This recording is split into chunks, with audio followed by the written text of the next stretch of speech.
I study rap battles for a living. When a house Negro gets upset at the quote-unquote slaves, what are they gonna do? Snitch on all black reaction channels. On Drake's case, it's a bunch of black creators. Hip hop is black, right? It's a predominantly black culture. And we have a mixed person, a biracial man, filing a lawsuit about a song, a legit song. Let's get straight into it. Drake made his legal claims over Not Like Us official by suing Universal Music Group over releasing and promoting the song, in which Kendrick Lamar calls him up. Drake is claiming UMG, which is also his own label, defamed and harassed him while choosing not to sue Lamar. Now, UMG is strongly denying Drake's allegations and defending Lamar. January 15th at 12:20 p.m., after flirting with the possibility for months, Drake is suing Universal Music Group for defamation and harassment over Kendrick Lamar's diss track, quote-unquote, Not Like Us. Drake filed the suit January 15th against UMG, the label group that oversees Lamar's music and his own. UMG, quote-unquote, approved, published, and launched a campaign to create a viral hit out of the rap tracks that falsely accuses Drake of being a PDF file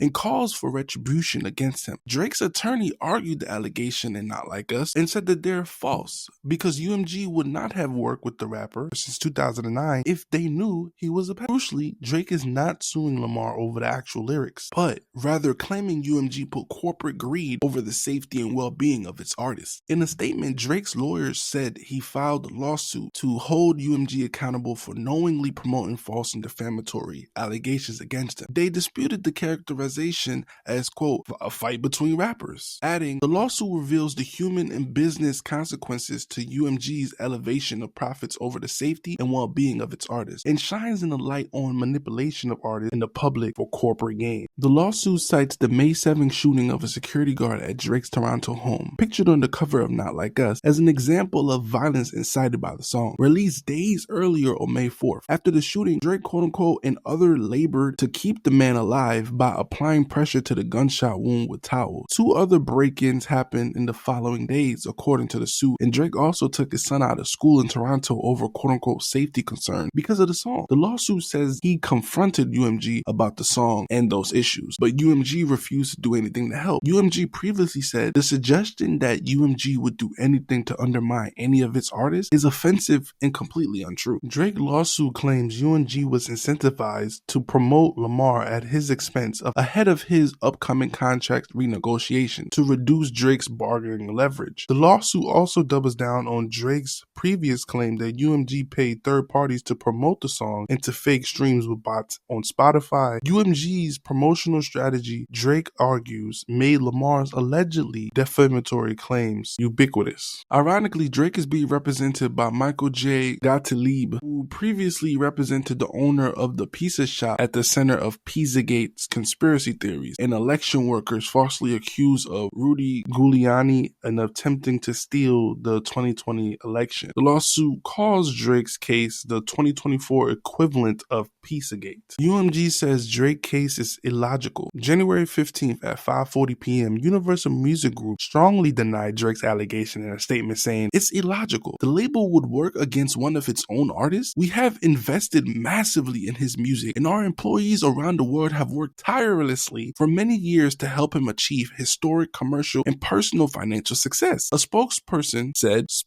noted the UMG has previously distributed Drake's own songs as part of a quote-unquote conventionally outrageous back and forth rap battles, and accused Drake of seeking to weaponize the legal process to silence an artist's creative expression. While UMG's statement did not name Kendrick Lamar, they were completely defensive of the artist, whom Drake is not suing. We have not and do not engage in defamation against any individual, the spokesperson said. At the same time, we will vigorously defend the litigation to protect our people and our reputation, as well as any artist who might directly or indirectly become frivolous litigation target for having done nothing more than write a song. So UMG took a very powerful stance by basically defending their artists and maybe more future artists down the line for anybody who feels like, they can just sue somebody in a rap beef for defamation while it's just all artistic expression.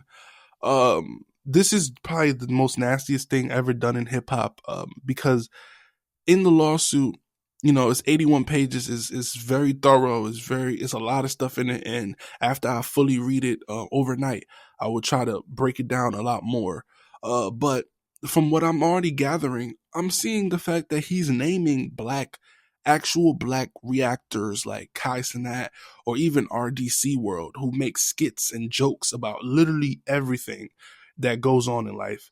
And other music channels or YouTube music channels that are just reacting to music, enjoying themselves, trying to make money, trying to grind. Drake put them in a lawsuit as if they're trying to sway the public opinion or try to defame him, or it just destroyed his credibility. No, everybody, those same reactors were reacting to your song. If I'm not mistaken, Drake hit up Kai Cenat to basically react to Family Matters live, like indirect in time, and watched him and everything. And then after the battle, look what race Drake ran to do streams with. QXXQC, or whatever his name is, Aiden Ross. He only worked with white people, right? At the same time, he's targeting the black culture. And then saying that they're being anti-Semitic for basically calling him what he actually is now. Like, what is this? What do you claim? I thought you were a black man. I'm so confused. This is very disrespectful. This is the nastiest thing like I've ever seen in hip hop. Just off of the countless back and forth with lawsuits. You drop a lawsuit to build up another lawsuit, though, but that should have been the original lawsuit, but not to UMG. Should be legitimately to Kendrick Lamar. And even then, there's no merit to your case because Certified Lover Boy, Certified PDF File is not a lyric towards Drake or calling Drake that per se. If you were to go into court, none of this stuff. Lyrics, you have to break them down almost literal, right? So right after he raps about Chubbs or Baca or Party, in that same bar after he finished, then he says Certified Lover Boy, ? Certified PDF Files, which means multiple. On top of that, you don't know which person in that entire OVO group he's allegedly calling that. He said, Drake, you like him young. There's videos all over the internet about you liking young women, even a tweet about you saying that that young women are like amazing and that and you're effing amazing, basically. So you're basically just alluding to effing young women. And that's a tweet. That same tweet could be used in the court of law to defend that same lyric that Kendrick Lamar used to write down his artistic expression. He basically did his research on you. Meaning that everything he rapped about, there is proof on the internet backing up a lot of his claims. There's videos. There's interviews of young women talking about their first time experiencing Drake around 16, 17-year-old and having FaceTime calls and stuff like that in the backseat while their mother is driving them. Drake is on FaceTime calls, getting relationships with models and young models, 16-year-old models, to model his clothing. This is his rap. This is not defamation. This is legit your history. How come we don't hear about the same thing with Kendrick Lamar doing these tactics, or like J. Cole hanging around with 16-year-olds, 17-year-olds to promote his Dreamville? We don't see none of that stuff. So that angle couldn't have been taken. And at the same time, before the diss songs all drop, you're telling Kendrick Lamar to drop multiple times. You're antagonizing him. You're bullying him.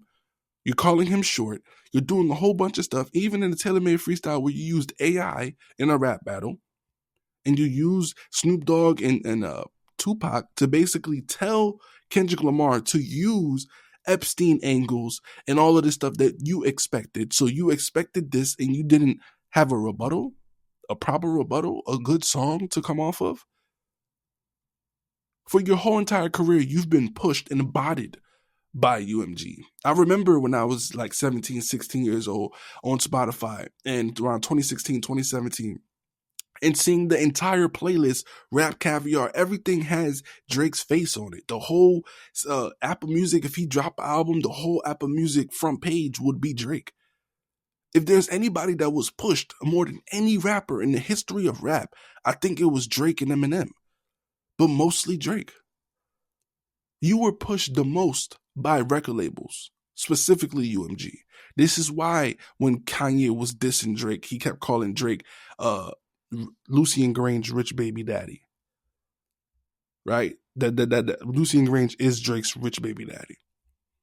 You take all of this stuff in consideration. And then you talk about the countless amount of times where this guy has used the N-words in music and he has done nothing for black people at all. It seems like he just constantly likes to use black people and then at the same time make himself feel superior by detaching himself from them and aligning himself with white people like like Aiden Ross and stuff like that. And that's who he chooses to align himself with. And also when he goes to the basketball games, right? Most recently, he went to a most recent basketball game with Steph Curry. He was walking with a person named Top 5, which is a person who not even allegedly, literally said on Academics channel that he wants to kill little Kendrick Lamar, or if not, he wants Kendrick Lamar to basically die. That's what that's the person that Drake is walking around with. So all this defamation is bullcrap. I think the only thing that he's trying to do is basically make it to where it doesn't get played on the Super Bowl, and then he will drop it, just like how he dropped this most recent one, because he realized this most recent one isn't, or the one where it was about UMG basically botting, that wasn't going to be powerful enough to stop the song to be played. Now, a defamation to where now you're feeling like, oh, the song is being calling me this and calling me that. It's not. And there's way more to the lyrics. Like, there's a whole second half of the song that nobody ever talks about when it comes to Atlanta. Was the Mecca of building railroads and trains. Why nobody won't talk about that? Why nobody won't talk about the fact that he utilizes Atlanta artists to get more black acceptance? Young Thug just got out of prison or jail or whatever you call it, and he automatically paid him reparations, $2 million, basically to keep Young Thug on his side. He basically paid Young Thug to be on his side because Future isn't on his side. Future is close to Young Thug, so Drake is literally paying for protection.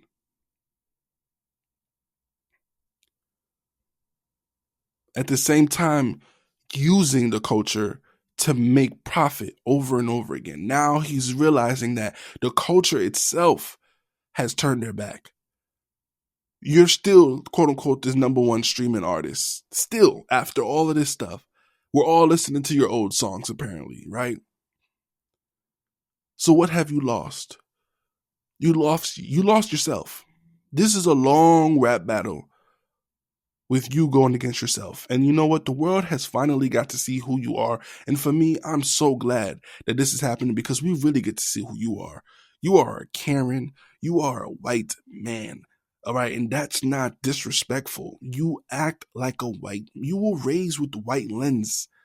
Black men would never do this to another black man. In music, we've said worse stuff to each other in the street. Worse to me than PDF and all this other stuff. Like, we wish the worst on people. Like, there's, bro, look at the other dude, what's that Fulio dude, whoever he was beefing with, Young Ace or whatever his name is. Look at what King Von has done. Like, rap beefs, bro, all that stuff was handled in the street or over bars. And if it got nasty, it got nasty. But the last thing any black man would do is take it to the police, take it federal. That's the last thing we'll ever do, is trust the system to defend us. And then you want to use anti-Semitic lines? So that lets us know that you are 100% a colonizer. 100%. Because you see yourself and then this whole thing just pisses me off, man. Let me know what y'all think in the comments below. It's been your boy from the room. Back another banger, man. Peace.